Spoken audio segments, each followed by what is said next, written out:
Camera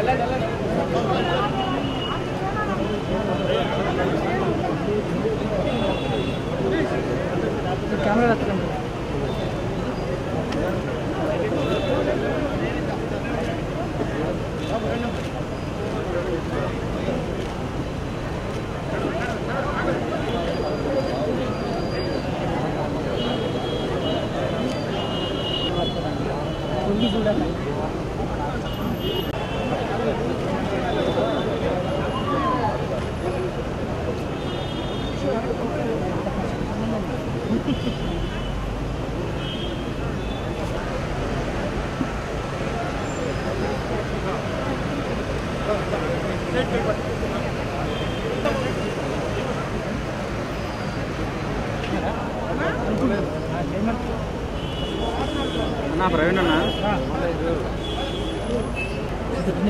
వచ్చేసి గట్టి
రాము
నేను వస్తున్నా ఫోటోగ్రాఫర్ ప్లేస్ ఇవ్వండి సైడ్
వాళ్ళ అబ్బాయి ప్రొడ్యూసర్ ఆడియో 60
Hey!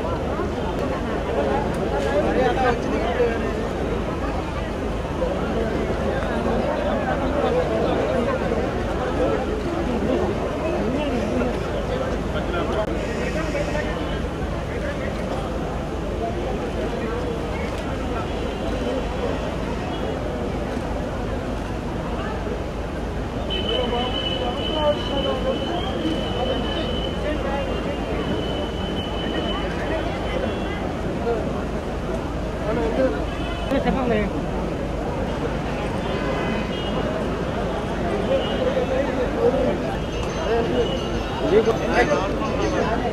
సార్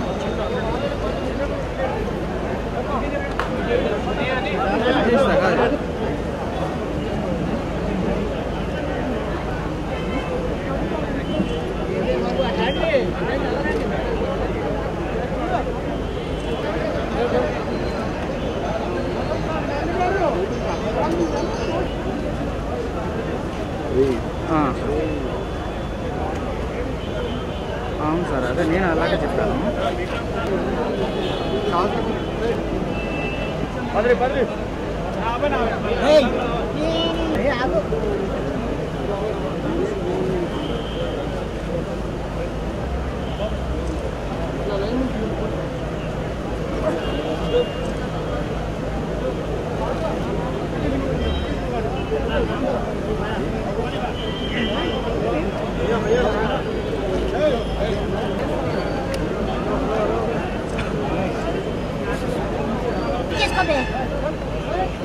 బయట రావట్లేదు.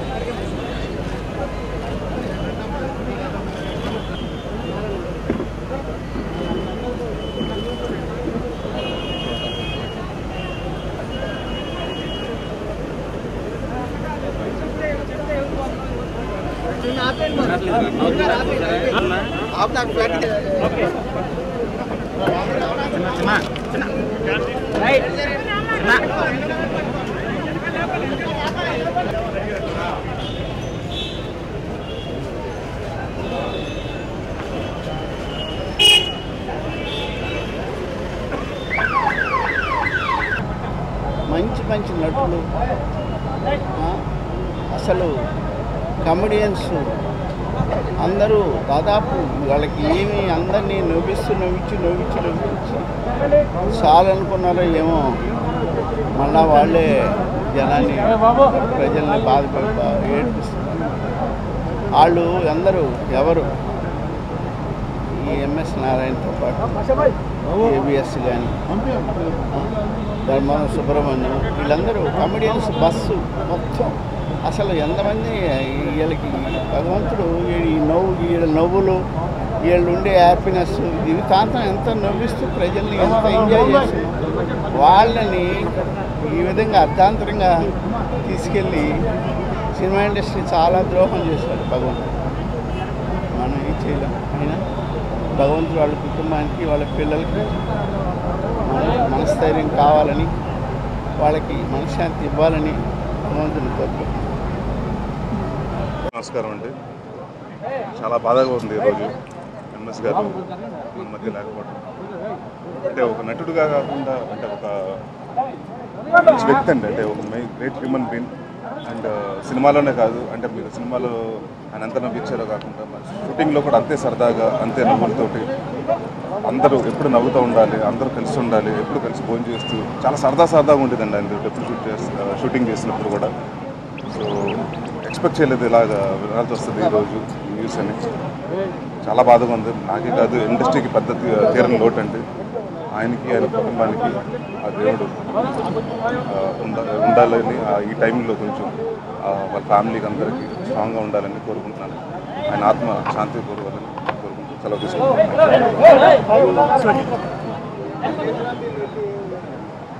ఎంఎస్ నారాయణ గారు అకాలంగా మరణం చెందడం నిజంగా తట్టుకోలేకపోయానండి. ఒక క్షణం పాటు చాలా మంచి మనిషి.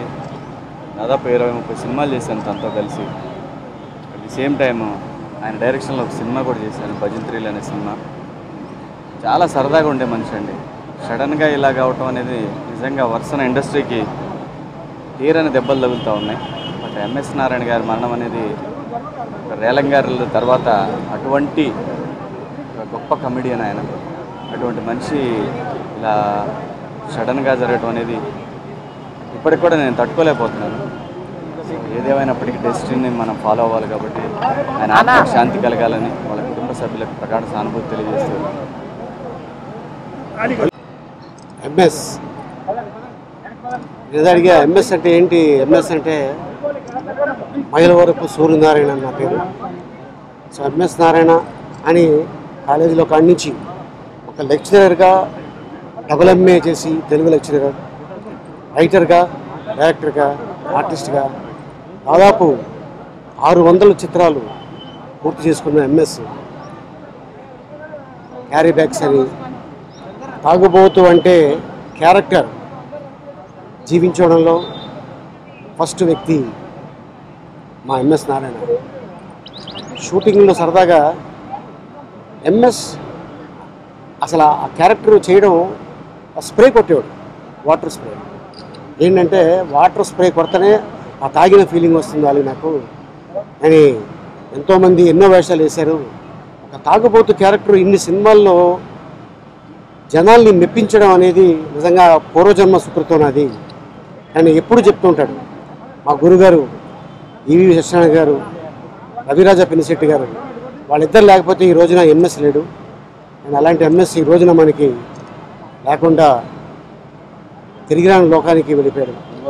సో ఎంఎస్ నువ్వు ఎక్కడున్నా కూడా మా గుండెల్లో ఉంటావు. సో వాళ్ళ ఫ్యామిలీకి, వాళ్ళ అబ్బాయి విక్రమ్కి, వాళ్ళ అమ్మాయికి హరియాకి నా ప్రగాఢ సానుభూతి తెలుపుకుంటాను. Thank you very much. నాకు చాలా ఇష్టమైనటువంటి ఎంఎస్ నారాయణ గారు నటుడుగానే కాకుండా ఆయన నేను పాడిన ఎన్నో డివోషనల్ సాంగ్స్ గురించి చాలాసార్లు నాకు పర్సనల్గా ఫోన్ చేసి మాట్లాడేవారు.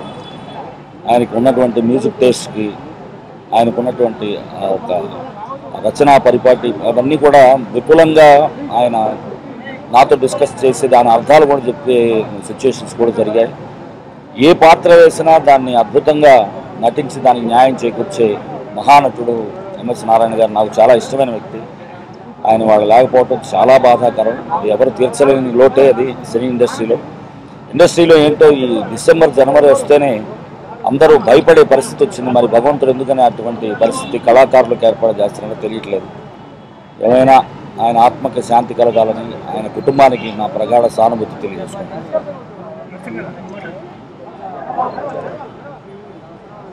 ఎంఎస్ గారు నాకు మంచి మిత్రులు. ఎప్పుడు చూడు నవ్వుకుంటూ ఏం తమ్ముడు బాగున్నా అనేటోడు. మా అబ్బాయి బర్త్డే కూడా వచ్చాడు, అప్పుడు కూడా మంచి బ్లెస్సింగ్ ఇచ్చాడు. మీరు బాగుండాలరా అనేటోడు. ఎప్పుడు నవ్వుకుంటూ నాకు ఈరోజు చాలా ఎంఎస్ గారు లోటు అంటే సినిమా ఇండస్ట్రీస్కే లోటు అయినట్టుంది. చాలా మంచి ఆర్టిస్టు, వ్యక్తిగతంగా మంచి ఫ్రెండ్షిప్ కూడా.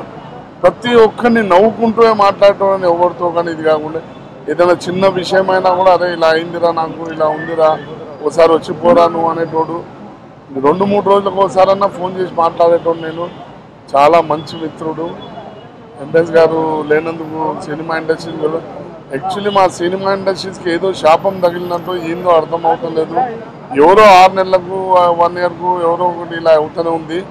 దేవుణ్ణి కోరుకుంటున్నాను మా సినిమా వాళ్ళని అందరినీ జర బాగుండాలని మంచి చూపు చూడు అంటే నేను కోరుతున్నాను.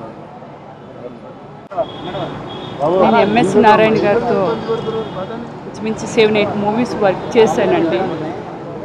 ఆయన పక్కన వర్క్ చేస్తుంటే నాకు చాలా హ్యాపీగా ఉండేది. ఎందుకంటే ఆయనలో ఉన్న రైటరు నాకు చాలా హెల్ప్ చేసేది.